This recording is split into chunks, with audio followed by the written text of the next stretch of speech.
To one of the most interesting sessions of this Congress in SET 2026.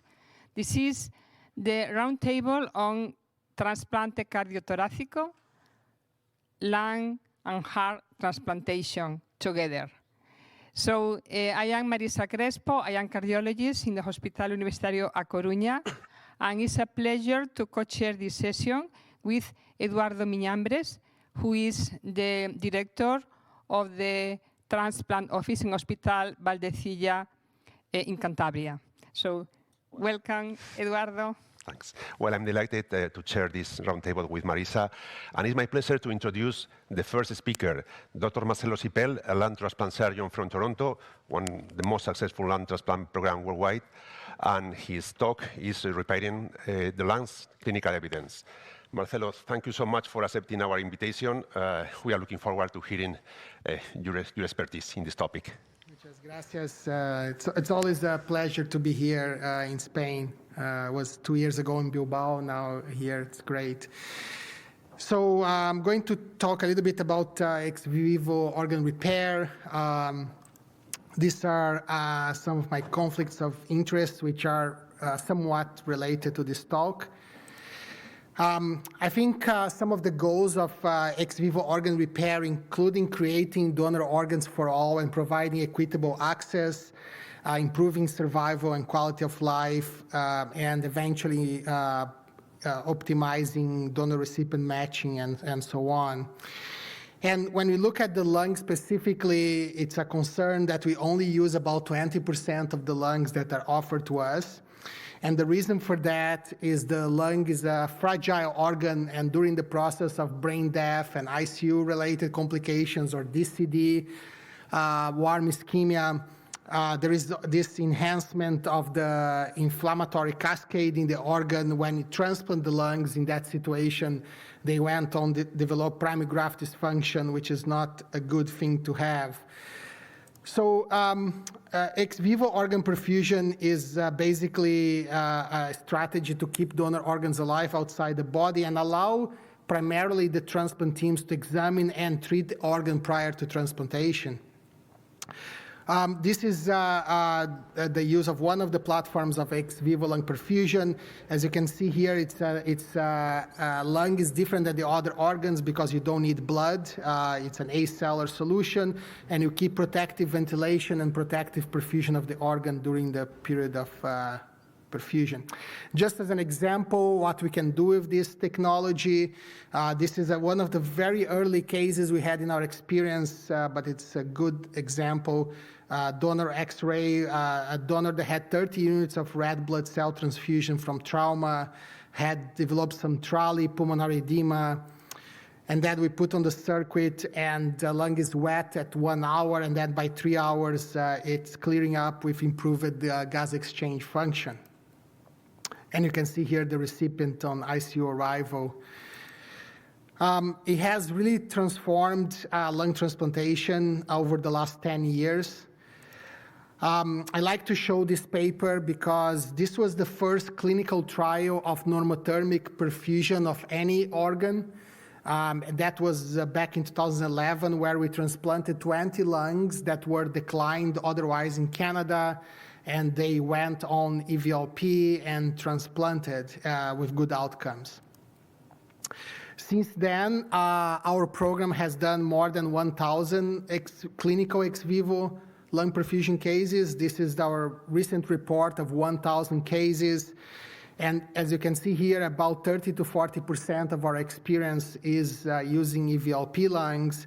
And now we're using artificial intelligence also to make the decision when to transplant those organs or not. I think very importantly to show is using those high-risk donor organs when we looked at survival of these patients. They are exactly the same as the patients that receive direct transplantation. And in fact, if we look at hospital length of stay, it tends to be actually shorter. So that's very reassuring that using this technique can really recover high-risk donor organs very safely. It has also allowed us to push boundaries in donor organ recovery.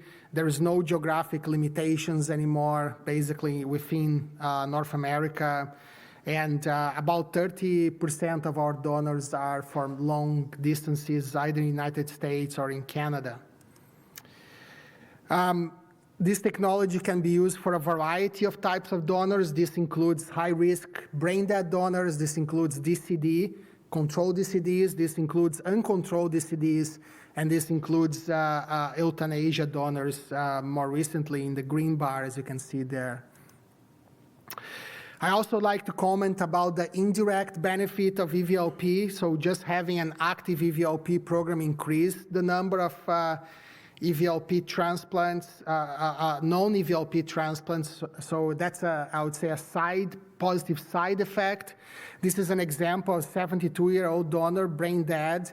Best PO2 was 172 on 100%, had a tracheostomy, and was declined by about 70 centers in the United States before they offered the lungs to us. And you can see the X-ray also with some infiltrate. So I told our fellows, let's go check on these lungs and bring and do EVLP on them, and then we can see if we can transplant. So our team went there, and this is the report. Actually, Mariana is a Spanish fellow. When she was our fellow in Toronto back in 2024, she went to the donor and she looked at the lungs, and they look good. She recruited them, and the gas exchange was 322. And basically, we decided to just transplant these lungs without EVLP. So that's an example where, just having that technology available made us go look for that organ that otherwise we wouldn't. And this is the recipient ICU arrival with a great gas exchange, a few infiltrates. Very importantly, we do now over 200 lung transplants a year at our center, and our 30-day mortality has gone below 1%. And again, this just explain how, even using high-risk donor organs, you can keep outcomes quite good. So some of the potentials of this technology include better organ assessment, treatment, and repair. And if you look at what they call the EVLP eras, the first era was really looking at improving organ assessment. So you have this lung that you're not too sure whether you can go ahead. You do the EVLP, and now with the assessment, including AI assessment, you can be certain that the organ is going to work. We have gone through that, and that has really allowed us to double the number of transplants we do. Then the second era include more established therapies like antibiotics, thrombolytics, or anti-inflammatory drugs. And then the third era, which we're just starting, and it's certainly the most exciting one, is the advanced therapies that will make not only more organs, but actually will impact how the recipients do in terms of long-term outcomes. And I'll show a few of those examples. Lungs with massive pulmonary embolism. Now we take those lungs even from patients that died of massive PE. We have done over 15 cases using thrombolytic therapy now. So we take the lungs out, we put on the circuit, we give thrombolytic therapy, dissolve all the clots, and then we go ahead and do the transplant. So a very useful scenario. You can also significantly decrease the burden of bacterial infection in these organs. You can give high doses of antibiotics, and you can see that by doing that, you really go down on some of these common donor bacteria. You can also inactivate viruses. In North America, hepatitis C and even hepatitis B is very prevalent. I know in Europe is much less. But this is as a proof of concept. You can show that you can use some technology to actually inactivate viruses in donor organs. Here we use light-based therapy, photodynamic therapy, and ultraviolet C. We went on and did a clinical trial using not positive hepatitis C donors. And then we showed that we could prevent transmission by using this technology. Of course, now there are very effective antivirals for Hep C. You don't need to do this anymore for Hep C, but we started a trial for hepatitis B, and then maybe for other viruses will be interesting. Cytomegalovirus is a major burden in lung transplantation, and a lot of the burden is related to the latent CMV virus that is transmitted from the donor organ into the recipient. And we started treating these lungs with this fusion toxin protein that basically causes apoptosis in the cells that are infected with CMV.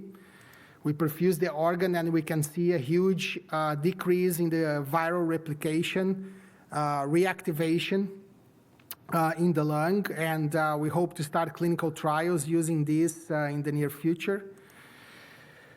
And then converting blood type in the organ, it's another very attractive strategy. There is a big imbalance in donor and recipient blood types, and type O patients in lung transplant, they experience a 20% higher risk of dying compared to other types. Just that you have an idea, in our center, the median wait time for lung transplantation, if you are an A blood type, is 37 days. If you are an O blood type, is 3 months. And if you're not on a high risk or a high status, and you're an O blood type, you may wait over a year. And that's a lot because of the inequality of the distribution of blood types. So could we actually convert these organs to become an O blood type, and then we could transplant to the sickest recipient? And we felt that a donor-centric desensitization approach could be beneficial by eliminating these antigens from the endothelial cells in the graft. And then when you have the antibodies of the recipient circulating, they wouldn't bind and prevent AMR. And what we really hope is that we will see some accommodation, that even when these antigens re-express 7 days later, we wouldn't see AMR. This is still has to be seen, but here's just to show that we had like a 99% removal of the A antigens from the graft after just 3 hours of ex vivo perfusion using these specific enzymes that were developed by the University of British Columbia. And when you circulate these organs with bloods with high levels of anti-A antibodies, you can see that there is no binding. In the blue bars are the treated lungs. The antibodies, they stay in circulation because they don't go to the graft, whereas the ones you don't treat, they disappear from circulation and go to the graft. So of course, there should be some antigen re-expression, and what we're working now is actually doing a cell surface antigen removal plus genome editing to prevent re-expression of the A antigens from the endothelial cells. Using gene editing, we're also looking at increasing local immunosuppression in the graft by upregulating interleukin-10, and hope for the use of less immunosuppression on these patients.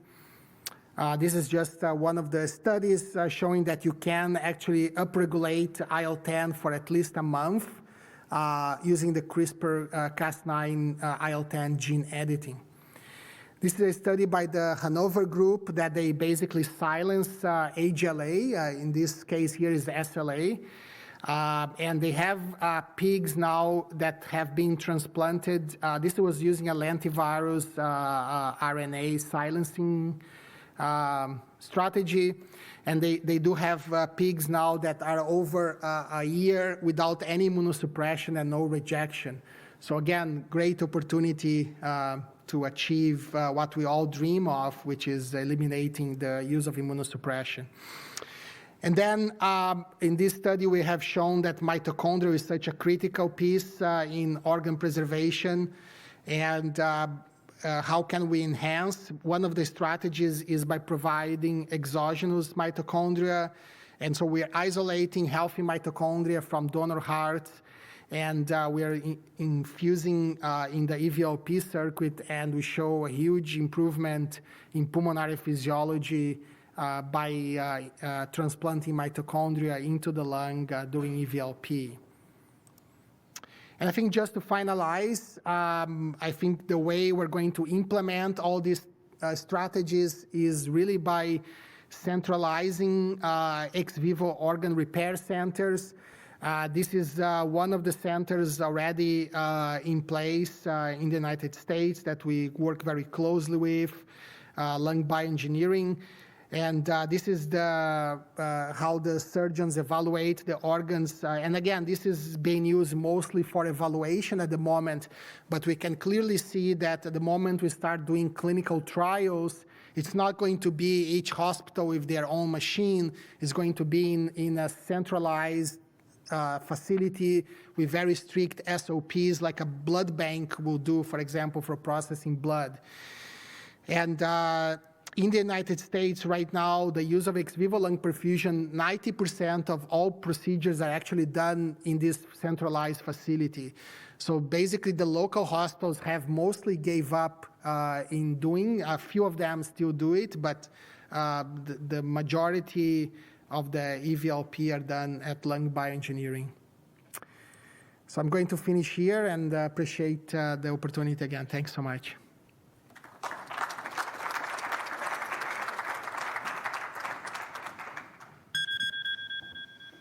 Thank you very much, Dr. Sipel, for your very interesting and comprehensive talk.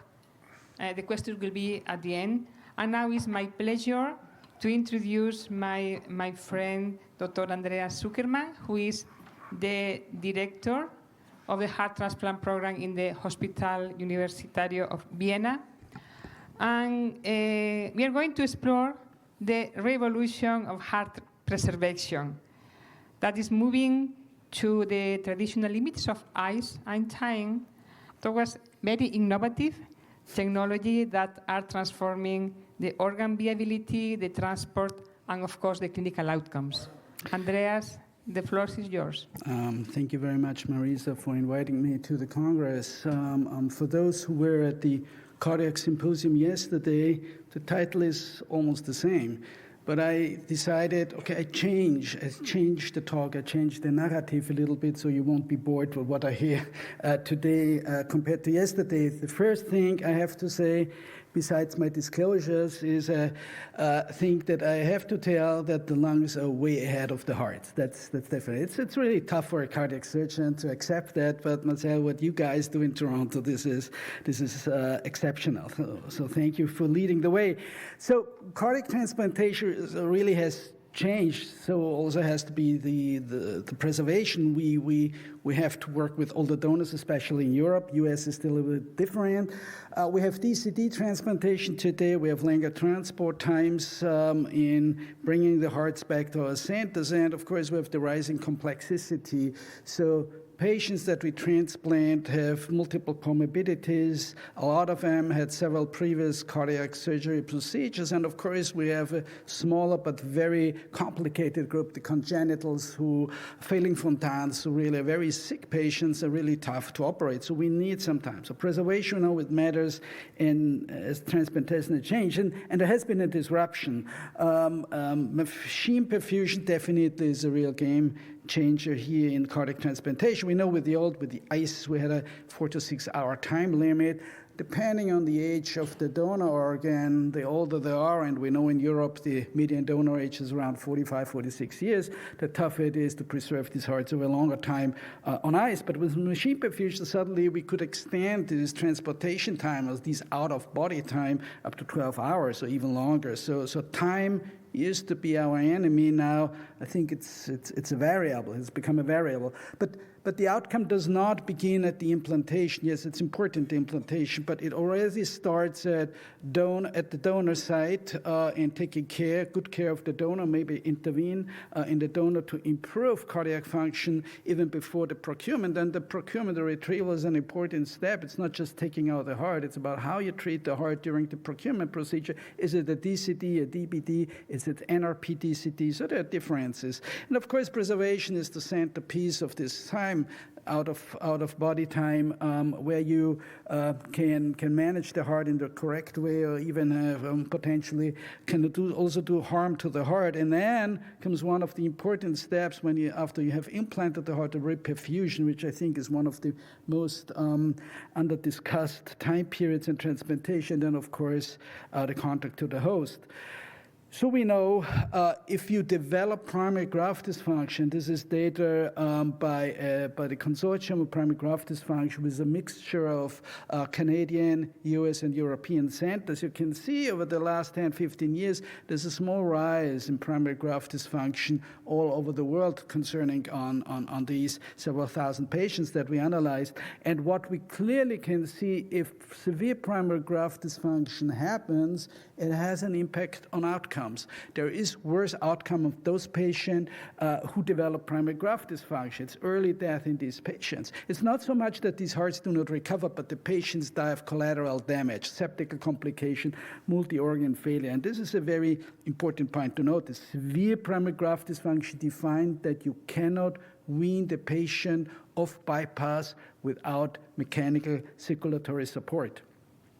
But we have to understand transplantation involves two injuries. It's the ischemic injury that happens due to the ischemic time, and then it's the reperfusion injury. And the second injury, as I said, is often underestimated because the most uncontrolled phase in transplantation is the first 10, 15, 20 minutes after transplantation, when you open the clamp, when there's the first contact between the host environment and the new organ. We have standardized surgery, implanting the hearts, depending on what anastomosis you do first, but we have not standardized reperfusion. It's very interesting. Whoever you ask, different centers, different philosophies, what do you do to a heart when you implant the heart?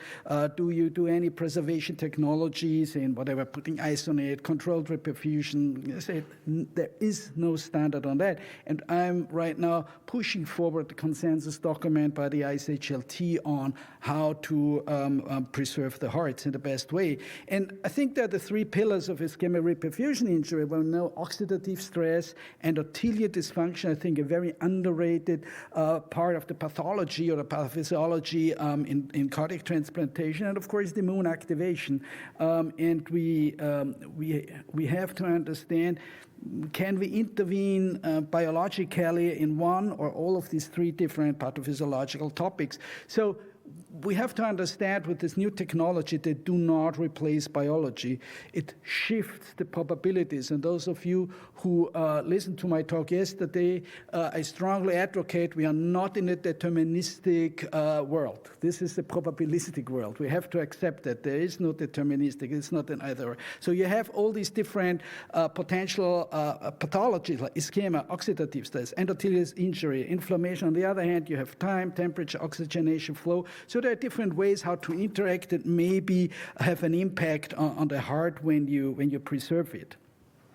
What we have learned, and I think this is, the knowledge is more than 50 years old, but it has come back to the surface. We have to understand that better. Temperature is a biological variable. Yeah, just go out if it's 30 degrees outside or if it's 4 degrees or minus 15 degrees outside. Then you know the temperature is a biological variable on your own body. What we learned based on our experience with temperature control devices is that if you use just ice or if you have a temperature control device, it seems that the rate, the probability of severe primary graft dysfunction shifts. It's very interesting. It seems to shift, and especially the longer the ischemic time, the longer the out-of-body time happens. So it seems that with these temperature control systems, you can have a lower rate of primary graft dysfunction, especially in the longer preservation times. So, but what we still do not exactly know is there seems to be a sweet spot. If you go below 4 degrees, it's too cold. The heart becomes really hot, and there can be excessive cooling, and this impairs function. On the other hand, if you preserve it too warm, unless you oxygenate blood, like warm oxygenated normothermic perfusion. But if you keep it too warm, maybe above 10 to 12 degrees, then of course the metabolism is more active, and then the heart damages because it doesn't receive any oxygen. So there is some sweet spot between 4 and 10 or 12 degrees, and we have to understand and find out what could be the best. And I even think that it's not one temperature for all the hearts. I think it will be dependent on hypertrophic heart, non-hypertrophic, older hearts, younger hearts, and there's so much we have to learn, and going back to these things that we analyzed more than 50 years ago. So what we have today, the playthings for our surgeons, we have normothermic oxygenated perfusion as the organ care system. We have the Sherpa Pack as a temperature control box, and we have the new ex vivo device with its HOPE hypothermic oxygenated preservation. So all of these devices have been tested rigorously. Some of them already approved in Europe and in the US, and some are in the stages of approval. And the studies all show similar data. It seems to have a benefit compared to ice. So I think, and this is again what we already heard from our Toronto friends, machine perfusion is not a platform, it's a device. It's something where you can intervene. Yeah, you can have continuous biological monitoring, functional assessment under control, modifiable oxygenation flow, and potential interventional chances. So the first time preservation becomes observable, and this is something we really have to keep our eyes on. So the different preservation toolboxes that we have today, temperature control, which is static, but temperature control. This has been shown to have a positive impact on extended criteria donors, longer transportation out of body times, and it can be used for NRP DCD transplantation, because then after NRP has stopped, you can do the procurement like in a normal DBD. If you use HOPE, hypothermic oxygenated perfusion, the same extended criteria, longer transport time, NRP DCD, and what Philipp Reger and his team in Leuven have shown, you can also use it now in DPP, so in direct procurement DCD transplantation, which is new and very interesting.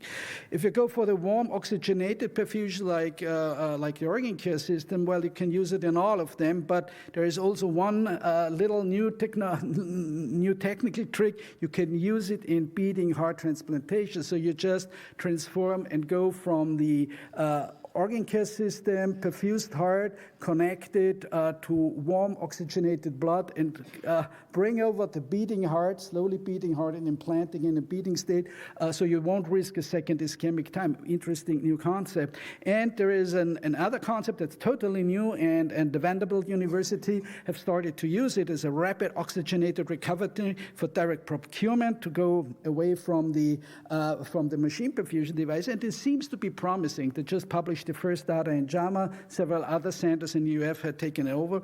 And I think this is something we have to keep our eyes on focused for the future. And I know they do temperature control at 10 degrees, as far as I know, in the preservation after that. So the storage, we move from storage of an organ to control. And the static cold storage, it's passive, no monitoring, no intervention. It's time-dependent decline of the function and the physiology of the organ. We move over to an active biological control where you can monitor, you can have a controlled environment, you can do functional assessment, and you have a therapeutic potential that Marcel already brought up in lungs. So the shift is not the temperature, the shift, it's controllability of the preservation. So where are the next steps? Pretty close. As I said, time decoupling, so prolonged dynamic preservation. Oh, why can't we do a daytime cardiac transplant? Everybody, so who has been in this field for? I've been in there for more than 30 years, so I'm happy if I can sleep in the night and work in the day. So this is definitely something. So to work, you do the procurement and you put it in a device that preserves the heart, maybe like a dynamic machine perfusion with some hyper and normothermic cycles. This is something that's out there, so we have to learn a lot. So to have an extended dynamic machine perfusion way more than 12 hours. And we have seen it is possible. We have seen that with the OCS, there have been transplant preservation times of up to 10, 15 hours. We have seen that with the Sherpa Packs from Alaska to Boston was possible, but we also have seen that that hearts from the Caribbean islands, from the French Caribbean islands in Saint-Martin, were put on an France flight in a HOPE device, brought back to Paris and transplanted in La Pitié by Pascal Lebrun's team, and with a good success. So there is a huge revolution over there. So definitely planned synchronized surgery definitely will be something of the future, something that we have to learn. And again, this is something that we slowly understand more and learn from our Toronto friends, is it will not be just one biological marker that tells us if the heart is preserved well. People try to tell us lactate is the ultimate biomarker for understanding that the heart is well preserved. No, it's not that easy. It's absolutely not that easy. We have to understand it better. We have to use metabolomics. We have to use endothelial markers, mitochondrial respiration. There are so many different biomarkers that we have to understand better. How does a well-preserved heart react, and how does a not well-preserved heart react? Even cell-free donor DNA at an early stage could be interesting. But I think it will be like in this cartoon, a network of different biomarkers interacting with each other. So things will be complicated. We need good technology to support us to understand how a well-preserved heart is. So definitely we move from preservation to modification. It's about endothelial stabilization during preservation and during reperfusion. It's metabolic reprogramming, immunological quiescence. And again, Marcelo, thanks for bringing up hacking away the HLA antigens or the blood group antigens. This is an absolutely way to go. Very interesting early, but I think this is really promising. And then, of course, the controlled reperfusion sequencing in cardiac transplantation. So the idea is, what if we shift biology before implantation? This is something which is, I think, very important. And one of the ideas is ex situ conditioning, so treating the organ inside the box to make it more resilient against the potential hostile environment of the recipient, who can be inflamed, who can be treating the heart not well, although it saves the life of the patient. So it's still early, and we have to put our focus on these things. So we are not storing organs, we are interacting with biology. So the question is no longer how long, the question is how intelligently we will do this preservation time. Thank you very much. Well, it's my pleasure to introduce our last speaker, Dr. Mario Royo Vilanova, intensivist and transplant coordinator in the University Hospital of Virgen de Risaca in Murcia. His talk is going to be about the state of the art of the theoretical risks to perfuse the brain during thoracotomy and NRP. As all of you know, this is the main barrier to expand the use of NRP. And as far as I know, the Mario's studies have provided the strongest evidence about the security of the thoracotomy and NRP in this field. Mario, cuando quieras. Bueno, agradecer la invitación a la organización, en primer lugar. En segundo lugar, decir que voy a poner las diapositivas en inglés un poco para que los ponentes de fuera puedan hacer un seguimiento, pero creedme que por el bien de todos es mejor que las explique en español, ¿vale? ¿No sale la primera ahí? Yo la estoy viendo, pero en la pantalla no. Un momentito. Sí. Ahora, vale. Bueno, yo creo que todos sabéis que la donación en las historias ha supuesto una auténtica revolución en la última década en todo el mundo y que ya, pues, por ejemplo, en España ha superado a la donación en muerte encefálica.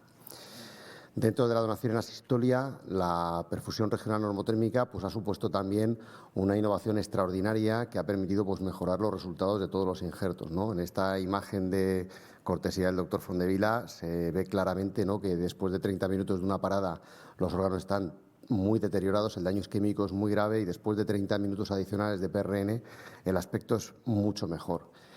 Y esto ha ocurrido prácticamente con todos los órganos, ¿no? Es decir, los órganos abdominales con PRN tienen resultados similares a los órganos en muerte encefálica e incluso el corazón, que apenas lleva 5 años o 6 en nuestro país, también tiene resultados superponibles a los donantes en muerte encefálica.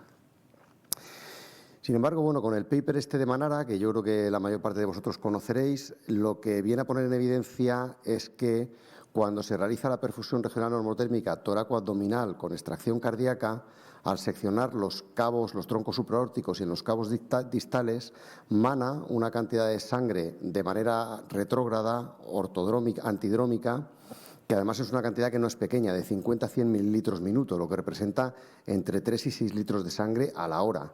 Con lo cual, esto empieza a generar un problema, ¿no?, en internacional y un debate muy importante, porque pone de manifiesto que realmente no es una sospecha ni es una teoría, sino que tenemos la certeza y la evidencia absoluta de que durante la perfusión regional normotérmica torácico-abdominal hay flujo cerebral. Eso no es una hipótesis, es una evidencia, ¿no? Hay flujo cerebral. Sin embargo, una cosa es que haya flujo y otra cosa es que haya perfusión y función, ¿no? Porque el flujo realmente es el mero paso de sangre a través de los vasos sanguíneos, pero no implica ningún proceso biológico de intercambio de nutrientes y oxígeno a la célula y retirada de productos de desecho y de basura celular. Eso es la perfusión, y para que exista función es imprescindible que exista perfusión, y para que exista perfusión es imprescindible que exista flujo, pero puede existir un pequeño flujo marginal que no sea capaz de alcanzar una presión suficiente como para perfundir el parénquima. En trabajos de experimentación animal hay bastante evidencia que con los flujos que se obtienen retrógradamente por la perfusión regional normotérmica toracoabdominal son claramente insuficientes para generar ningún tipo de función, incluso para preservar la vitalidad celular, son insuficientes, ¿no? Pero a pesar de esto, simplemente el potencial riesgo de la reperfusión cerebral ha levantado en la literatura, ya digo que mucha controversia, y durante las últimas 5 o 10 años ha habido muchos papers que cuestionan si realmente la perfusión regional normotérmica es capaz de restablecer la función cerebral y la perfusión cerebral. En este sentido, bueno, pues hay muchos posicionamientos internacionales que lo que dicen es que lo que hay que hacer es claramente dos cosas. La primera, realizar las maniobras quirúrgicas que sean necesarias para evitar, en la medida de lo posible, que ese flujo sea lo suficientemente grande como para generar perfusión o función en el cerebro. Y la segunda, que hemos de trabajar entre todos para generar una evidencia robusta que demuestre que realmente ese flujo es incapaz de generar una perfusión o una función en el cerebro. Bueno, yo creo que todos sabéis un poco cómo se realiza el bloqueo de la sangre del territorio de la extracorpórea de la perfusión regional normotérmica hacia el cerebro. En el abdomen se suele hacer generalmente con un balón intraórtico y se monitoriza que realmente está bien bloqueado a través de una arteria radial o una arteria del territorio superior supradiafragmático, ¿no? Esa arteria tiene que no incrementar la presión una vez que se enciende la bomba y tiene que no tener flujo, bueno, flujo pulsátil en este caso no podría, en el abdominal, pero tiene que estar bien bloqueada la aorta y demostrar que no sube la presión una vez que se enciende la PRN. De todas maneras, la repermeabilización de arterias abdominales que lleguen hasta el cerebro, al ser un territorio mucho más distal, mucho más distante, debe ser con una presión mucho más alta y tiene que repermeabilizar una arteria mucho más larga, es más compleja.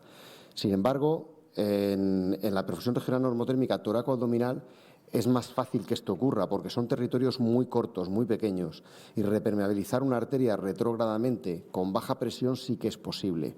Por eso, aunque no haya ninguna circulación colateral, por la propia circulación nativa de cualquier paciente que no tenga ninguna anomalía, por las propias arterias intercostales que confluyen en la arteria espinal y de ahí a las vertebrales y basilar, es posible que retrógradamente suba sangre al polígono de Willis. ¿Es posible? No, es seguro que sube sangre al polígono de Willis.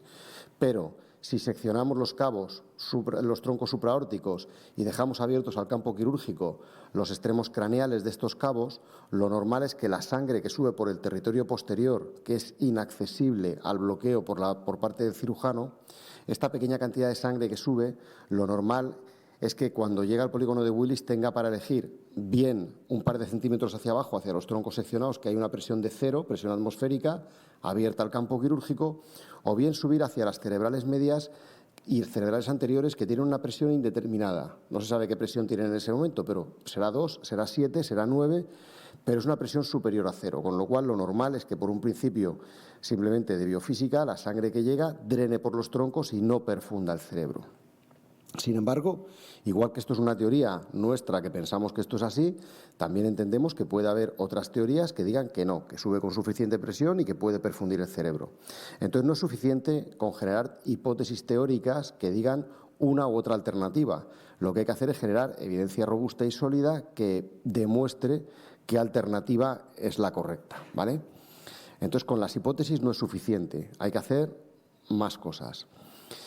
La evidencia empírica en España es muy grande. La evidencia empírica en España llevamos más de 4.000 casos de PRN toracoabdominal, más de 5.000 y cerca de 400 de PRN toracoabdominal. Y en todos estos casos no hemos tenido, salvo accidentes quirúrgicos, nunca hemos tenido ningún paciente que recupere el estímulo respiratorio, ni que tenga cambios en sus pupilas, ni que tenga movimientos espontáneos. Y es una experiencia muy, muy grande. Sin embargo, la evidencia empírica, por vasta que sea, por extensa que sea, no es suficiente para decir que es una evidencia sólida y robusta. También ha habido varios trabajos que se han hecho de experimentación animal. Este es un trabajo nórdico que es bastante interesante, con 2 grupos, 2 ramas hacen, con 8 cerdos en cada rama. A unos los clampan sin seccionar y a otros no los clampan. Pues obviamente en el grupo clampado, aunque no haya sección, cuando restauran la perfusión regional normotérmica, ninguno de los cerdos tiene actividad electroencefalográfica ni potenciales evocados. Sin embargo, en el grupo que no clampan, el 75% de los animales recuperan movimientos, recuperan respiración y además tienen actividad en las pruebas de función. Este es otro trabajo también de experimentación animal con 9 cerdos en los que hacen clampaje y le realizan un electro y una angiografía. La arteriografía se ha considerado durante mucho tiempo uno de los estándares de oro para el diagnóstico de muerte encefálica. Y en este trabajo de los 9 cerditos ven que ninguno de ellos recupera, después de la PRN con clampaje, ninguno de ellos recupera actividad electroencefalográfica. Y sí que ven que la mitad de ellos recuperan un flujo lento, marginal, residual, pequeño en la arteriografía, pero ninguno de ellos es capaz de perfundir el parénquima. En ninguna arteriografía hay perfusión cerebral. Lo único que hay es un mínimo flujo. Con estudios animales tampoco es suficiente, no son totalmente extrapolables y no se puede decir que sean suficientemente sólidos para decir que no existe perfusión y función cerebral. Entonces empezamos con los estudios en humanos, ¿no? Este también es un clásico ya de Jennifer Frontera, con 2 pacientes con daño neurológico adquirido grave, a los que les hacen un Doppler transcraneal antes de la retirada del soporte vital y un Doppler transcraneal después del fallecimiento y el periodo de hands-off. Y lo que ven pues, es que luego no hay flujo cerebral. Bien, realmente el Doppler en estos pacientes con un daño neurológico grave y después de todo el periodo agónico es posible que los pacientes estén en un paro circulatorio cerebral porque hayan alcanzado la situación de muerte encefálica. Pero es que además el Doppler es una prueba que es muy mal test en pacientes en ECMO, ¿no?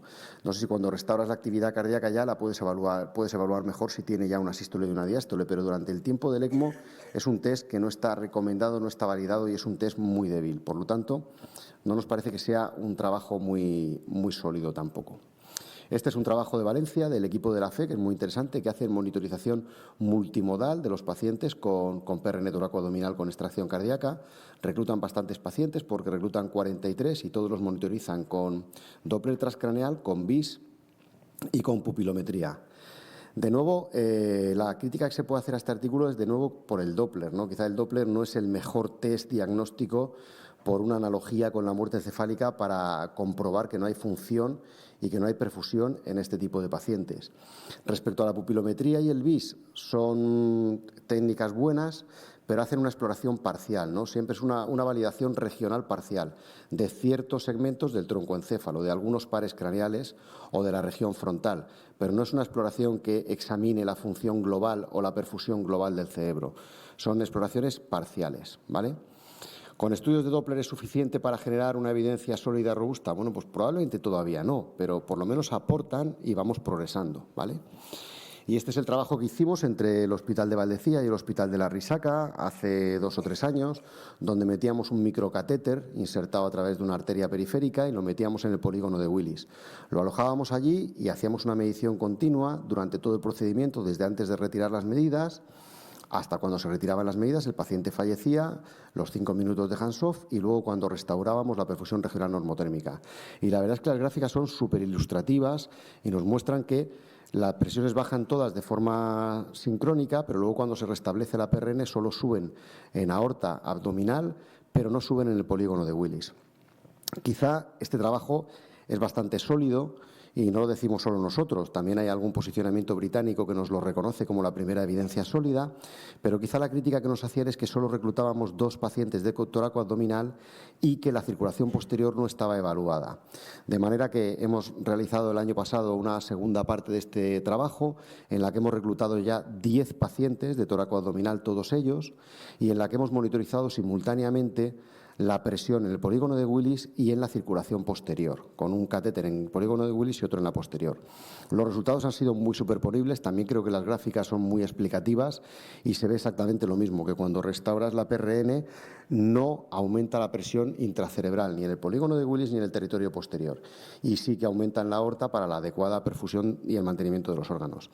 Nos parece que esto es un resultado más sólido, aunque el otro es bastante sólido, de que realmente no se restaura la suficiente presión para generar perfusión. Y este ya es el último trabajo que hemos hecho en la risaca. Hemos reclutado 20 pacientes, 15 de PRN abdominal y 5 de PRN torácico-abdominal, donde hemos realizado a los 5 minutos de empezar el ECMO un trazador radioactivo para medir la perfusión cerebral. Entonces, bueno, la gráfica de la derecha, donde se ven las imágenes de un cráneo normal, en las 3 imágenes de arriba, con radioactividad normal de un paciente con una gamografía de un paciente vivo. Las 3 imágenes de en medio son un paciente en muerte encefálica, donde el macizo facial capta radioactividad, pero la bóveda craneal está vacía, tiene el cráneo vacío. Y las 3 imágenes de abajo son resultados de la perfusión regional normotérmica cuando se inyecta el trazador, donde hay un silencio radioactivo total, no solo en la cavidad craneal, sino también en el macizo facial. También nos parece muy robusto el trabajo porque la gamografía se considera, junto con la arteriografía de 4 vasos, el gol estándar para el diagnóstico de muerte encefálica y, en particular, en los pacientes con bajo flujo y baja presión, es uno de los procedimientos más sensibles y más específicos para el diagnóstico de muerte encefálica.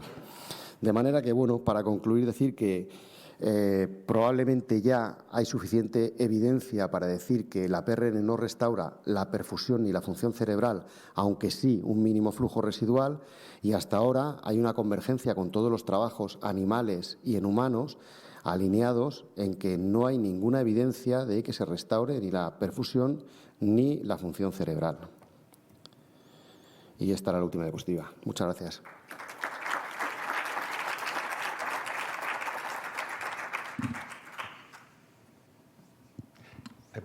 Thank you very much, Mario, for this very comprehensive talk. And we invite the 3 giants to sit for asking the questions. We open the floor. Any questions from the audience? Well, Eduardo. if I may, my question is for you, Marcelo. I have heard, maybe I was wrong, but that you are in the case of cytomegalovirus, you are treating the cytomegalovirus in the ex vivo devices. And, well, for our pneumologists, this is one of the big problems, the toxicity of the granciclovir. In this kind of recipients, are you able to minimize the treatment or to stop the treatment before the 6 months, or in order to avoid the toxicity of the granciclovir? Yeah, we have not started clinical trials on that yet. The study I showed you was using human lungs that were declined for transplant.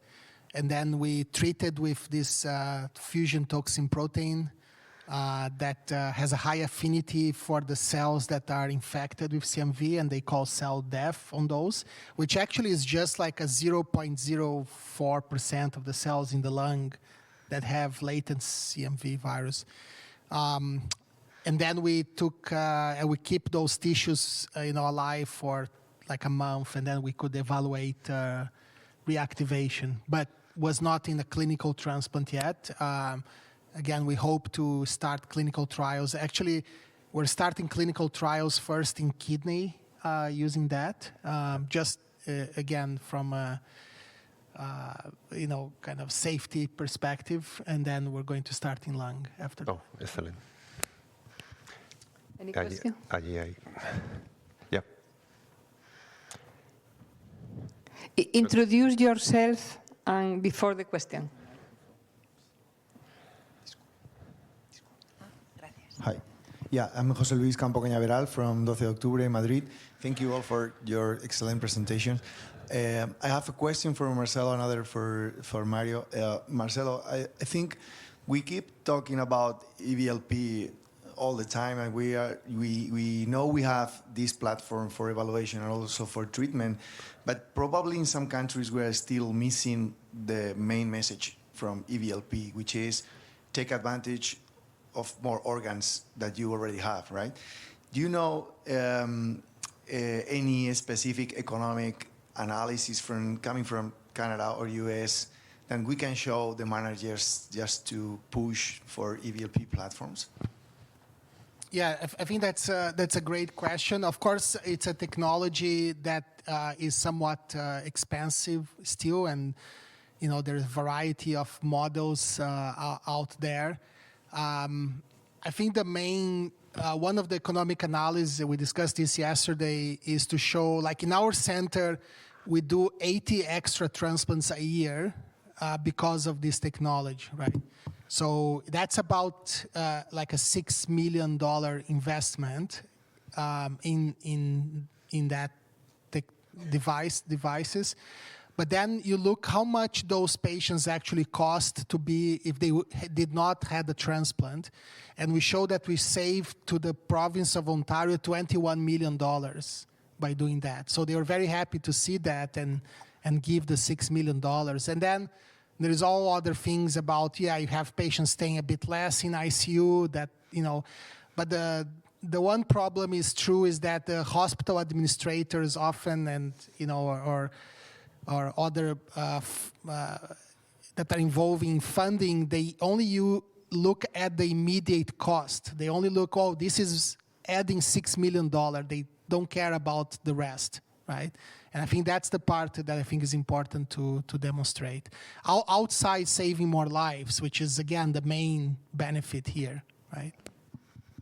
We also know from the kidney transplant that it's much better to get the patient transplanted than keep them on dialysis, right? So this is something we need to probably talk more in countries such ours. And the other question was for Mario. Te quería preguntar, porque has puesto un montón de evidencia, ¿no?, que nos lleva al mismo lugar, que es estamos haciendo bien las cosas y no tenemos perfusión cerebral. ¿Cuánta más evidencia hay que generar para dejar de hacer? Porque esto nos pasa mucho a veces en medicina. Tenemos que hacer muchas veces las cosas para poder dejar de hacerlas.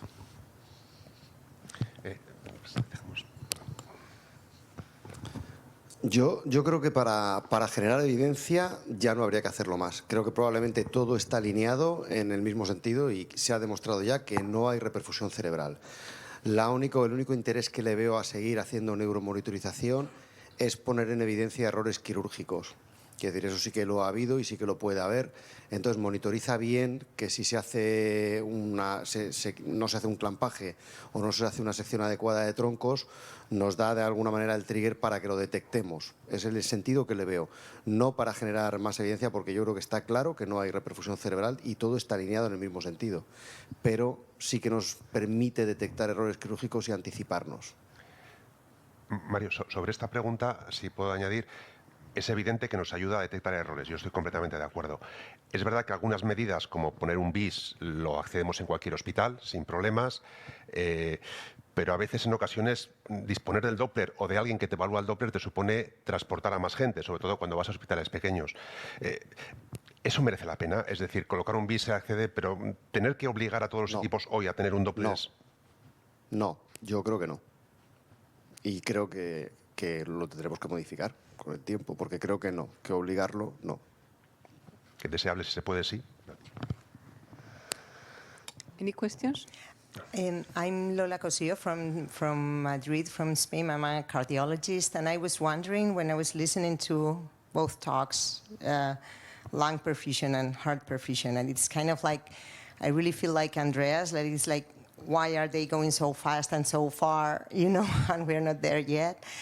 And I was wondering, what is your idea? Is this kind of like I don't know if the differences in the organ itself, like the lung, we know it's not the heart, and maybe they're going, like really far away in hours of perfusion, and maybe that's not possible with the heart, I don't know.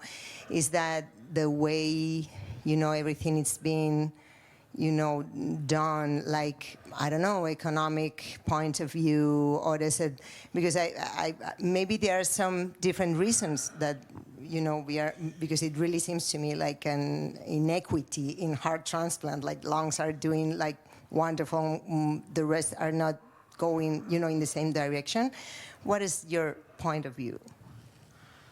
I think Toronto is a very special place. That's one thing. They are very far ahead, even of other lung teams. That's an important point. However, the organs are very different, not just by their size and how they look like and what the function is. And when we look at our donor population in Middle Europe, or even in Southern Europe, we have, I guess, the same donor population in Spain as we have in US. There are older patients. A lot of them died of intracerebral bleeding, which was partly associated to not treated hypertension, and this has an impact on the heart. They are more hypertrophic. So it's not that easy, first of all, to preserve a hypertrophic heart. There's more muscle, it's more potential damage that can happen to this heart. So there are things we have to better understand, that preservation is not like preservation.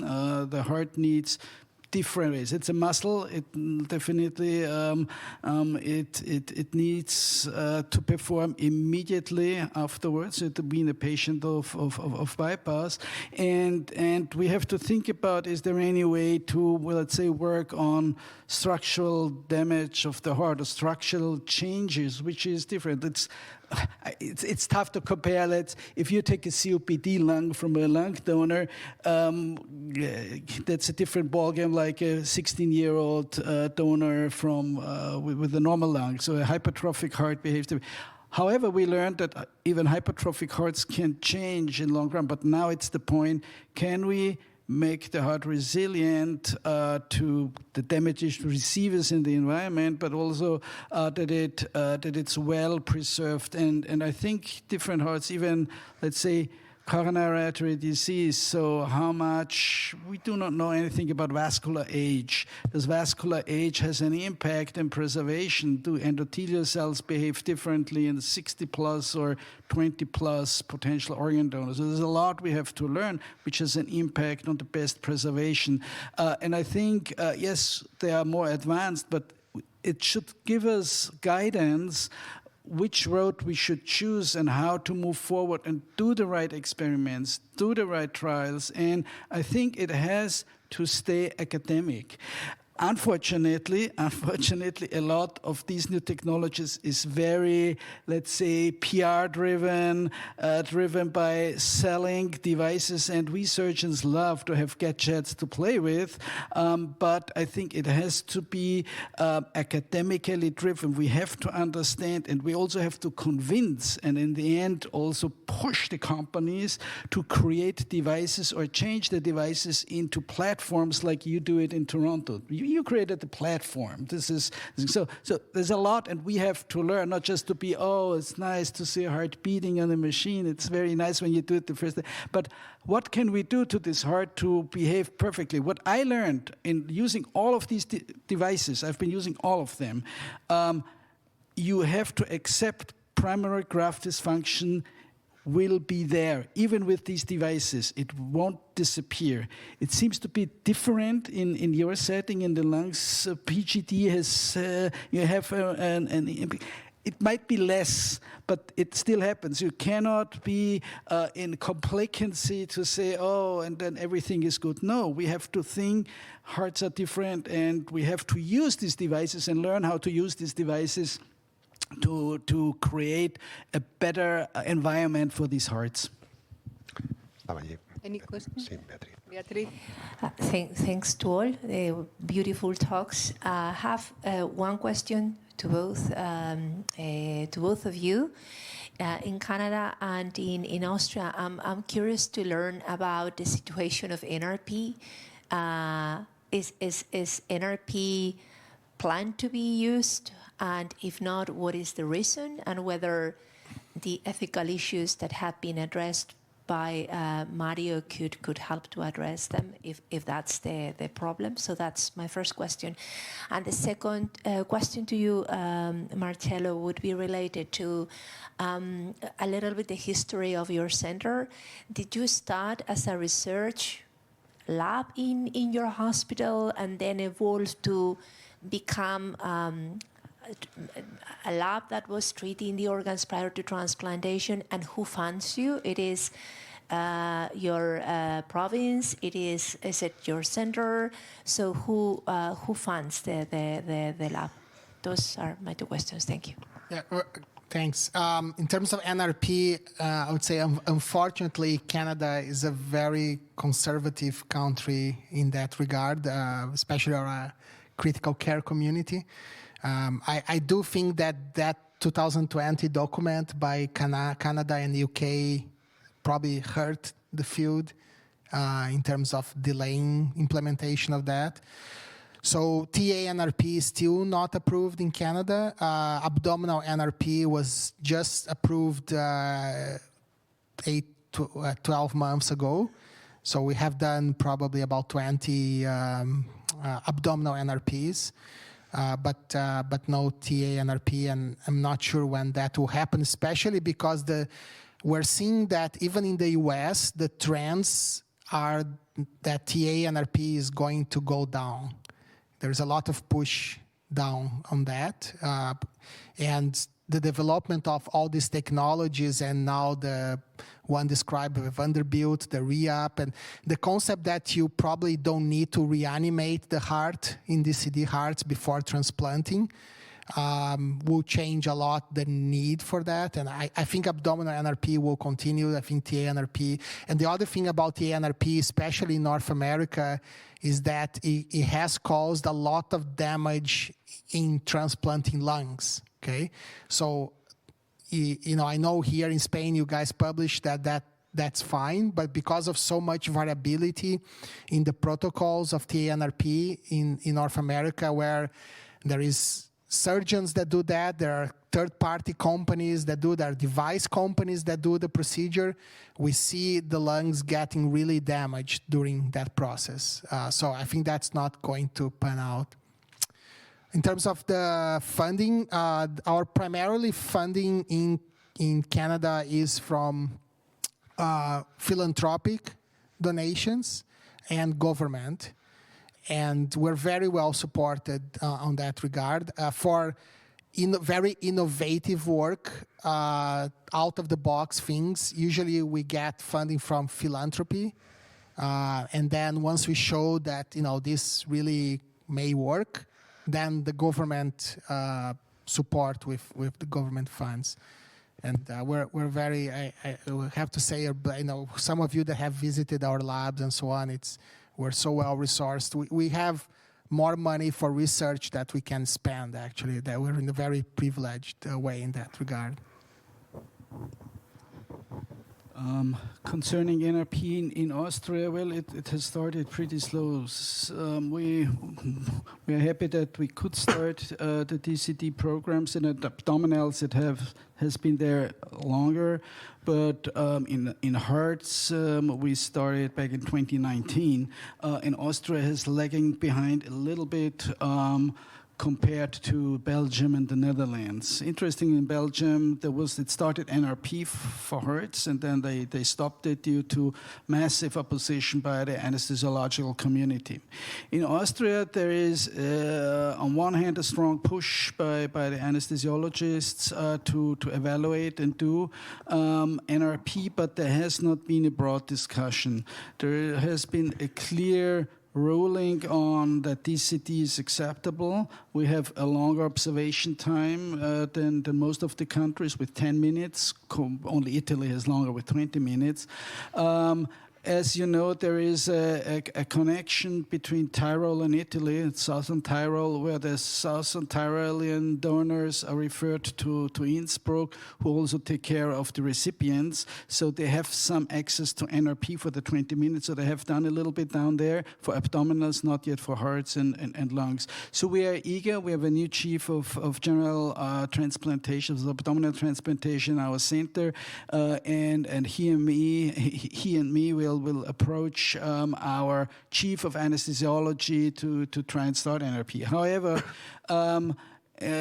so NRP, of course, is dependent on something like an ECMO circuit. So a lot of centers do not have ECMO circuits in the area where donors are referred to us. So we have to bring in an ECMO team to go there in NRP. So this I think will be one of the issues to have the people to go with us. You need a perfusionist to go with us to run and start the ECMO. So it seems it will be the same issues for us like we have with direct procurement with the organ care system, where you need an extra person. So it's more about resources than on ethical issues right now. I do not know when it starts to grow that there might be some opposition. There hasn't been a big discussion yet in Austria on the topic. And as we have seen, and you said it nicely, that you need to see the heart beating. I call it a dogma. Yeah, it was a dogma that was crushed by Philipp Reger and his team. And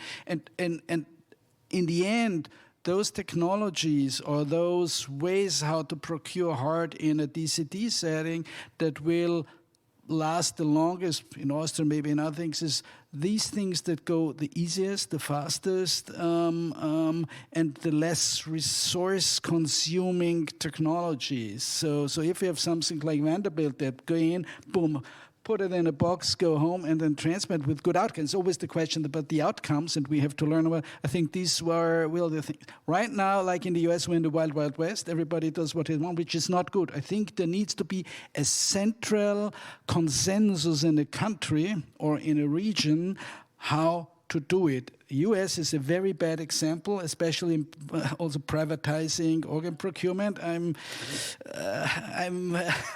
ambivalent on that, but I think this is something we have to discuss, and there has to be something like a consensus that everybody has to do it the same way for the benefit of the organs and the patients. Yeah, I just want to reinforce that there is so much influence from the industry now in the US on this. So. And I think the hospitals are getting to that trap that say, okay, so you have a donor heart, let's say in 3 kilometers away, and then you can't. It's a DCD, and say, I'm not going to send my surgeon there because if the DCD doesn't arrest or so.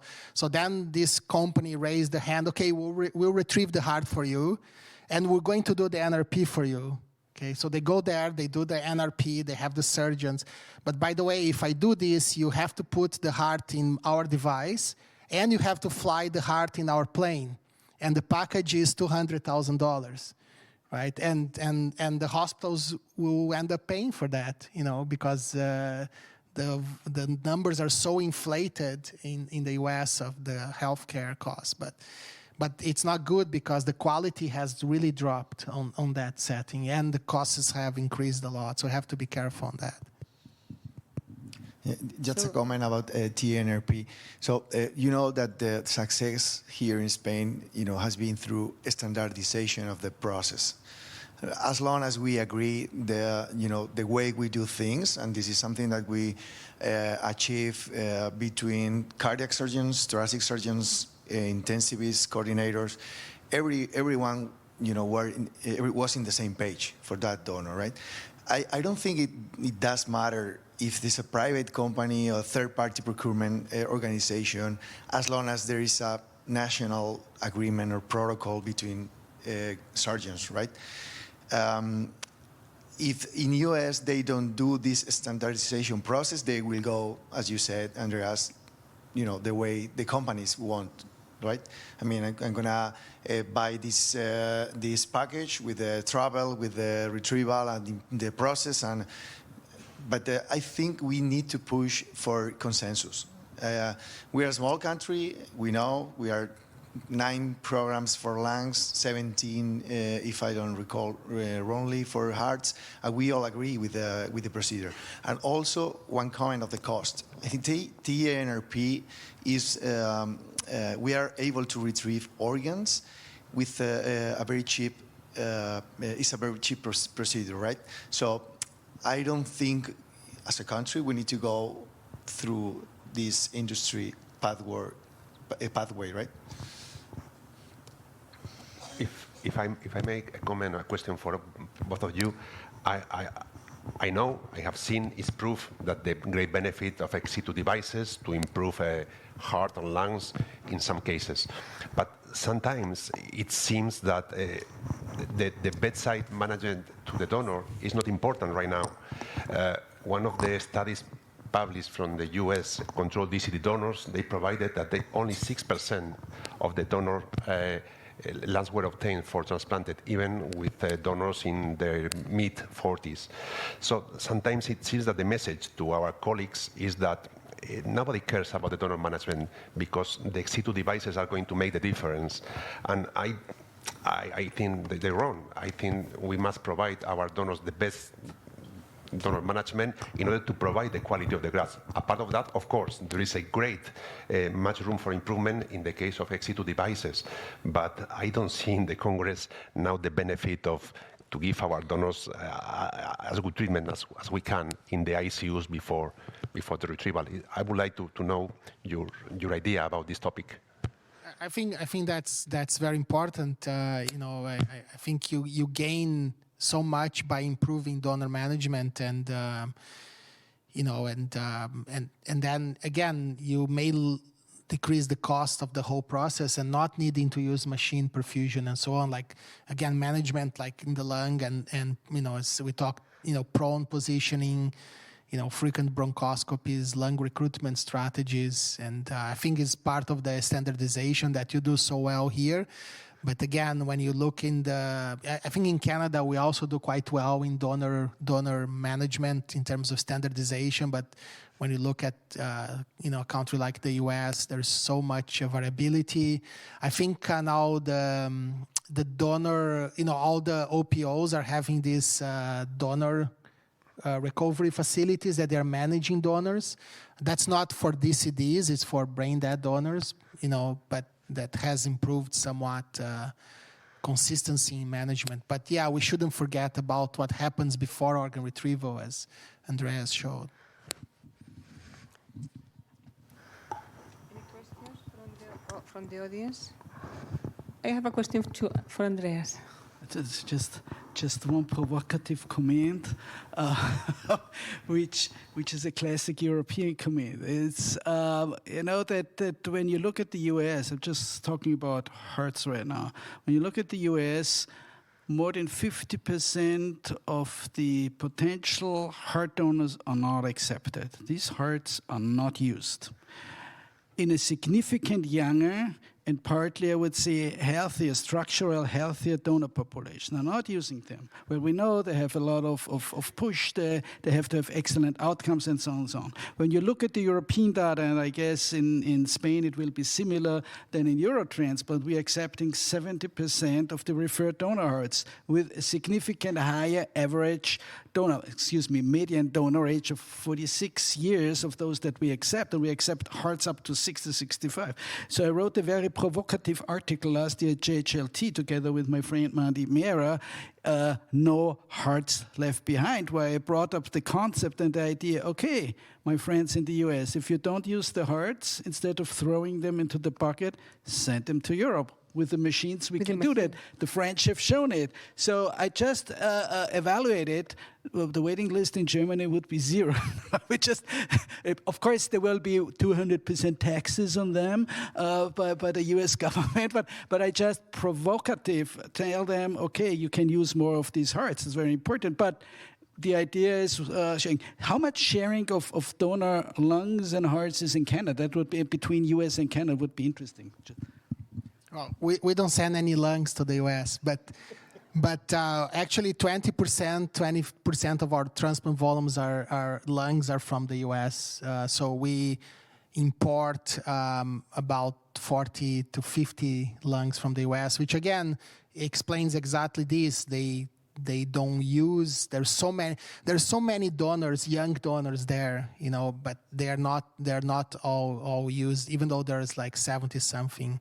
I think for hearts, there is very little sharing. They were coming to Toronto for heart DCDs or to Canada, because we're not doing that until, you know, we just started the heart DCD program this year. Now that has changed, yeah. But, and the other thing is, you could envision with these new technologies that preservation time is no longer going to be an issue. Like, we are preserving lungs now without ex vivo perfusion, just on cold storage for more than 24 hours, you know, fairly routinely, and outcomes are great. So you could take an organ from Australia to Canada, you know, theoretically. I think the main barrier on that will be more of the, you know, the agreements between countries. It's not much for us, we go routinely to Vancouver or California. It's the same as going to Ireland or the UK in terms of flying time, right? But it's more about the, inter-country agreements that's going to be a challenge. But you could envision in the future more routine intercontinental organ sharing. Any questions? I have a question to Andreas. One of the issues you mentioned in your revolutionary talk was lactate is not enough. What biomarkers are now ready for using that can predict safely organ viability? What do you use now? That's an excellent question.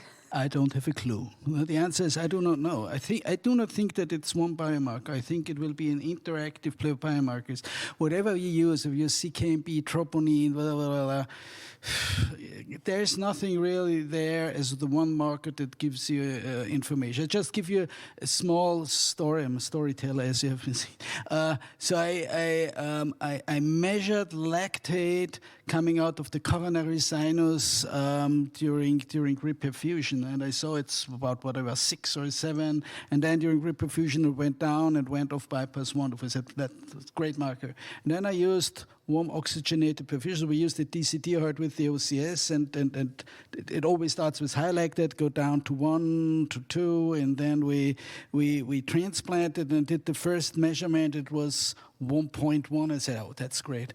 And we needed an ECMO. We had primary graft dysfunction. I said, okay, we still do not know anything. So I do not know. Maybe in 2-3 years, when I'm potentially sitting here or somewhere else with you, I can give you an answer, because this is a focus of our new, not in an animal setting, but in a human setting, to get as much information out of the heart and measure and take probes out of the coronary sinus. I think we should not take it from the venous blood. We should take it from the coronary sinus. And I think it might not be even the full picomoles per milliliter or whatever. It might be something, a delta of what goes in the heart, what comes out of the heart. So there are a lot of things we have to learn, and I don't know what biomarker will be the right one. Maybe in 2-3 years I can give you more information on that. We had to invite you the next SET Congress to updating us. Bueno, yo creo que hemos sido muy afortunados y me gustaría agradecer a la Sociedad Española de Trasplantes haber generado esta mesa redonda. Yo creo que esta mesa podría ser perfectamente una mesa del Congreso de la ISHLT, o sea, el nivel que tienen aquí los 3 ponentes creo que es formidable. And I would like to thanks to our guest speakers for this amazing roundtable. And vamos, si no hay ninguna otra pregunta, pues clausuramos. Muchísimas gracias, Marisa. Vaya sesión más cojonera.